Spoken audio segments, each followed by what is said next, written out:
تو پھر اللہ تعالیٰ بھی تمہارے دلوں میں وسعت دے گا، تم کو وسیع القلب بنائے گا۔ بلکہ اور آگے چل کے کہہ لیجئے یفسح اللہ لکم، اللہ تعالیٰ تم کو کشادگی دے گا، تو رزق میں بھی کشادگی دے گا، عزت میں بھی کشادگی دے گا، علم میں بھی کشادگی دے گا، ہر طرح سے وہ نوازے گا۔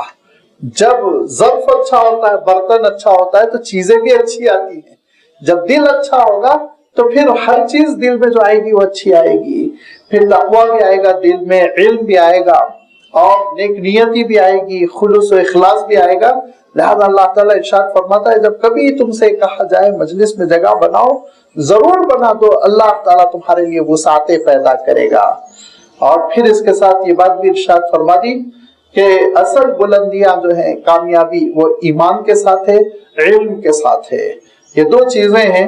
جس کی وجہ سے بندے کو کامیابی ملتی ہے، بلندی ملتی ہے، اللہ تعالیٰ کے پاس اونچا مقام ملتا ہے۔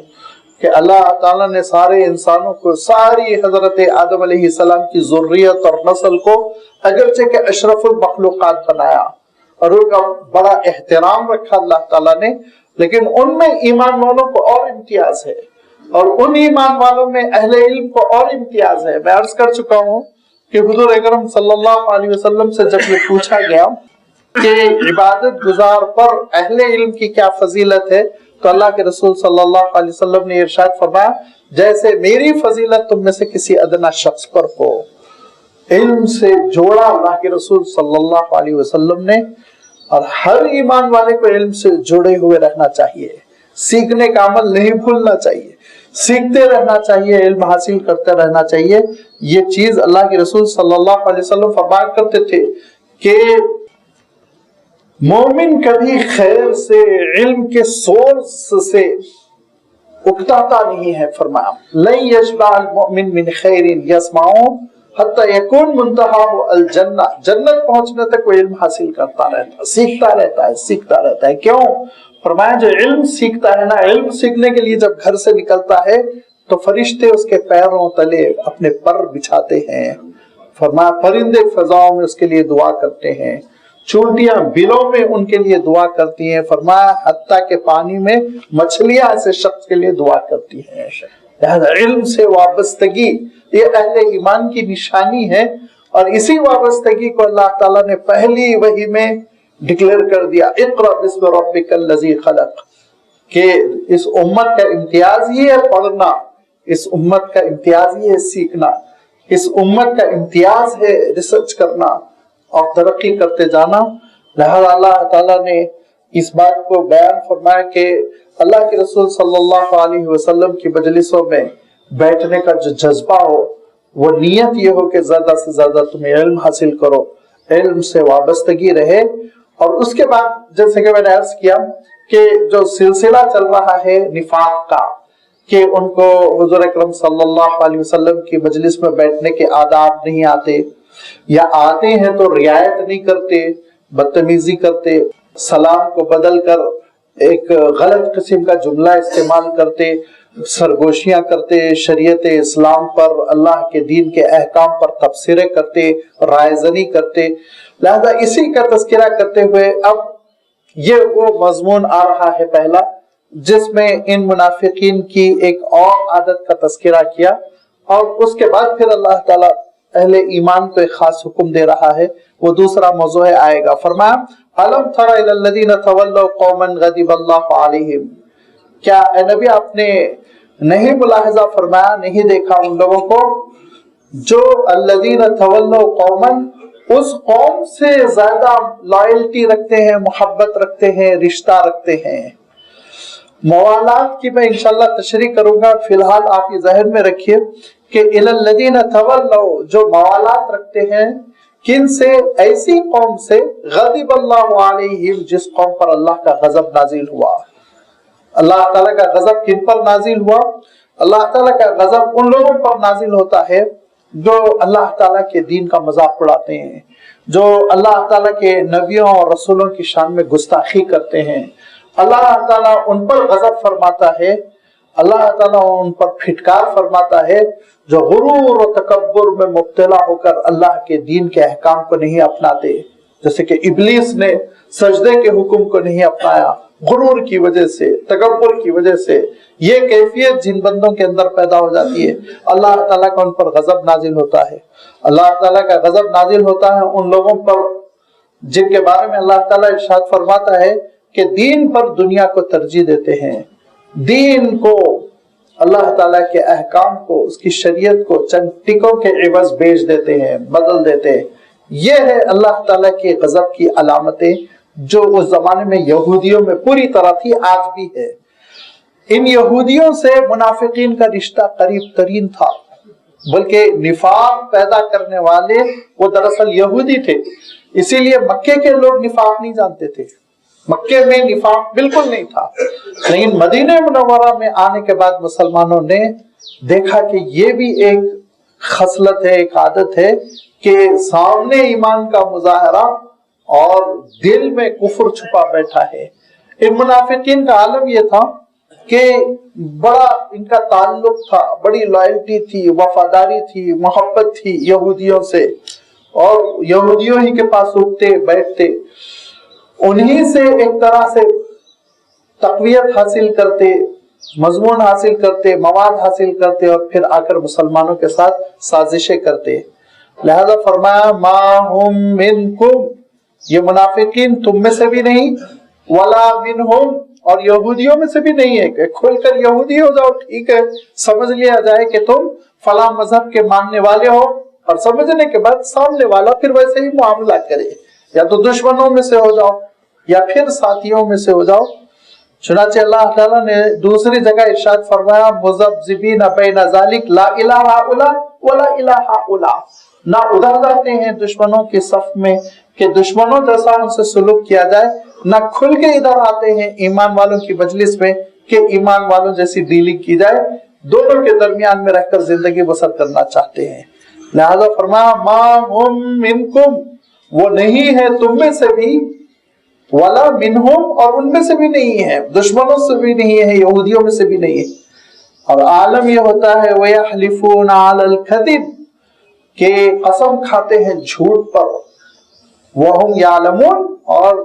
نادانستہ طور پر بھی نہیں کہ جھوٹ پر ہم قسم کھا رہے ہیں، شعور نہیں ہے، چلو غلطی ہو گئی، جھوٹ کو جھوٹ نہیں سمجھے، سمجھے نہیں، وہ ناسمجھی میں قسم کھا لی، نہیں، وَهُمْ يَعْلَمُونَ، ان کو یقین ہے میں جھوٹ بول رہا ہوں، غلط بول رہا ہوں، اور اس یقینی کیفیت پر بھی اللہ کا نام لے لے کے قسم کھاتے ہیں۔ حضور اکرم صلی اللہ علیہ وسلم کی مجلس میں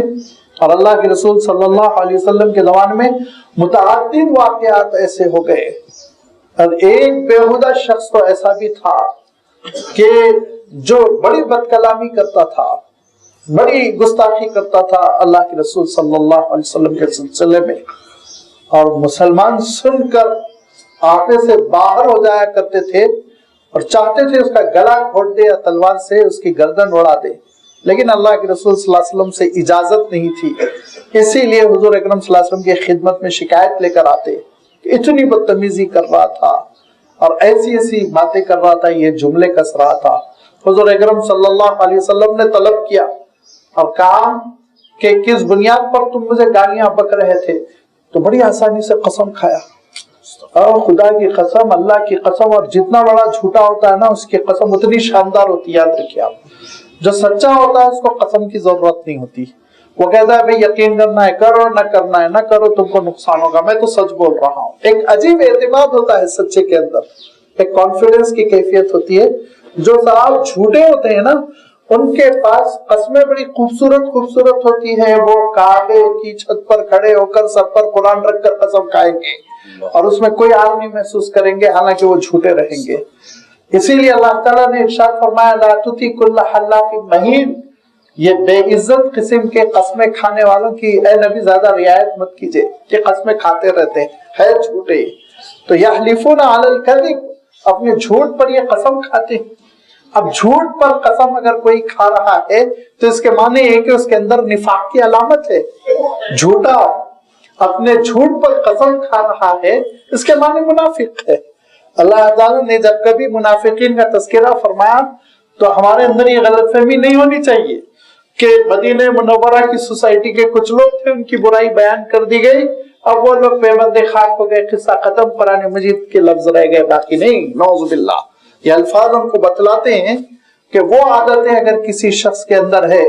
وہ جراثیم کسی شخص کے اندر ہے، تو لازمی بات ہے اس کے ساتھ بھی وہی ٹریٹمنٹ کیا جائے گا جو اس کے ساتھ کیا گیا۔ لہذا اگر یہ نفاق کی علامت کسی شخص کے اندر ہے کہ جھوٹ بولتا ہے اور اپنے جھوٹ کو سچ بتلانے کے لیے، سچ ہونے کا تاثر دینے کے لیے قسمیں کھا رہا ہے، تو کھاتا رہے، اس کے اندر نفاق ہے، کیا کیا جا سکتا۔ منافقوں جیسی اس کی ایک علامت ہے، اور منافقوں کے سلسلے میں اللہ تعالیٰ کی سزا کیا ہے وہ ابھی اس کا تذکرہ آگے آ رہا ہے۔ لہذا یہ جھوٹی گواہیاں اور یہ جھوٹی گواہیوں کے لیے قسمیں کھانا، ذرا سوچئے کیا حشر کرنے والی۔ حضور اکرم صلی اللہ علیہ وسلم ارشاد فرماتے تھے کہ انسان ایک جھوٹ بولتا ہے، جھوٹ بولنے کو اور اس جھوٹ کو نبھانے کو دوسرا جھوٹ بولنا پڑتا ہے۔ دوسرا جھوٹ بول دیا، اب اس جھوٹ کو نبھانے کو سنبھالنے کو تیسرا جھوٹ، لہذا جھوٹ کا سلسلہ دراز ہو جاتا ہے۔ اور فرمایا حتیٰ یکتب عند اللہ کذابا، اللہ کے پاس اس کو کذاب ڈکلیئر کر دیا جاتا ہے، اللہ تعالیٰ کے پاس اس کو جھوٹا ڈکلیئر کر دیا جاتا ہے، پھر وہ سچائی کی طرف لوٹ کر آ نہیں سکتا۔ اسی لیے پہلے ہی مرحلے میں چاہے کتنا نقصان ہو جائے انسان سچ بولے۔ نفاق کی علامت ہے جھوٹ بولے، نفاق کی علامت ہے کہ جھوٹ بول کر قسمیں کھائے۔ لہذا فرمایا ایسے جھوٹوں کے لیے جو جھوٹ پر قسمیں کھا رہے ہیں، ان منافقین کے لیے اللہ تعالیٰ نے کیا کیا ہے؟ اعد اللہ لہم عذابا شدیدا، سخت ترین عذاب اللہ تعالیٰ نے ان کے لیے تیار کر رکھا ہے، سخت ترین عذاب۔ اور یہ سخت ترین عذاب کیا ہے؟ اس کی اللہ تعالیٰ نے ایک ہلکی سی وضاحت کی ہے سورہ آل عمران میں، اور یہ ارشاد فرمایا ان المنافقین فی الدرک الاسفل من النار، جو جہنم کا سب سے برا طبقہ ہوگا،